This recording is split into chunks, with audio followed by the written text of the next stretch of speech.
kwa ajili ya kufanya mkutano. Maneno yangu hata ni machache tu, sina maneno mengi. Naibu mkuu wa polisi Bwana Eliud Lagat, wewe ndiye uliyetumana watu wako DCI waje nyumbani, waje wachukue mwanangu ili wamlete Nairobi. Kama mkuu wa polisi naibu, kwa heshima ambayo ni katiba ya nchi hii yetu ya Kenya, pamoja na heshima ninayopatia utumishi wa serikali ambao wanatumikia nchi hii yetu, nilipeana kijana wangu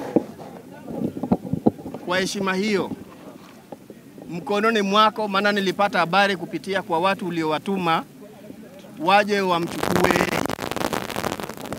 Baada ya kukabidhi huyu mtoto kwako, maana hawa ni watu uliowatuma tu, leo hii matokeo inatokea kwamba mtoto wangu amekufa kwa majeraha ya kupigwa. Nahitaji unieleze kwa nini ulimuua mtoto wangu. Kupitia kwa sheria ukaseme kwa nini ulimuua mtoto wangu. Alikukosea nini ambayo inagharimu kifo chake? Watu wanaongea kuhusu mambo ya ufisadi hata ni wengi kabisa katika nchi hii yetu. Kwa nini mtoto wangu peke yake asulubiwe ya neno la ufisadi ambayo inahusu nchi nzima, abebe na ni mtoto wangu mmoja wa kipekee? Sai nimebaki mkono mtupu. Nana atanielekeza katika maisha ya kubaki. Mtoto wangu amesomesha kwa taabu katika kaunti ya Kilifi kwa kazi ya Kware. Nikijinyima kwa ajili ya mtoto wangu kusoma. Alipohitimu nilikuwa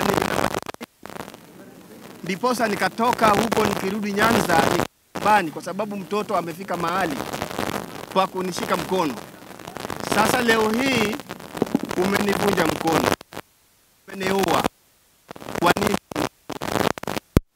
Unanidai nini? Amekuibia nini? Hayo ndio maneno ambayo nataka niongee kwako Bwana Eliud.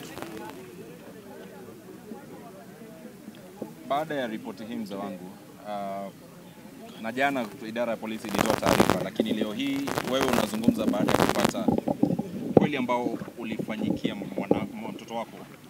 Ukipata nafasi ya kuzungumza na utawala wa taifa, pengine rais, mkuu wa polisi Kanja, ushazungumza na Bwana Lagat, wale ambao wanafanya upelelezi, kama baba ya Ojwang, utawaambia nini? Mimi nataka niongee kuhusiana na mambo ripoti ambayo nilipata kwa police station ya kwamba ilikuwa ni ya uongo kutokana na uchunguzi uliotokea leo. Niliambiwa ya kwamba mtoto wangu amejigonga kwenye ukuta. Nauliza swali, huku kwenye makwapa pia unaweza kufika kwenye ukuta huko juu kwa kugongwa? Huku kwenye kishogo na kwa magoti, haya anaweza kufika huko kwenye ukuta huko juu kunakoonekana damu? Habari hizi zinamwendea tunayempenda rais wetu wa nchi hii. Tafadhali mzee wa nchi, tusaidie, nisaidie kama mwananchi anayetoa ushuru pia, na angalia haki kuwatendea wanyonge. Sababu boma langu hata ilipigwa picha hata kabla kijana wangu kuondoka. Wakaona kwamba huyu ni mfukara, hawezi kujitetea. Kwa hivyo lolote tunaweza kumfanyia mtoto wake ili kwamba iwe suluhu namna hiyo. Hiyo haibariki. Hiyo ni laana. Hiyo ni laana. Hiyo ni laana. Tusaidie. Asante na pole sana kwa hili. Asante. Wakili wa familia tafadhali.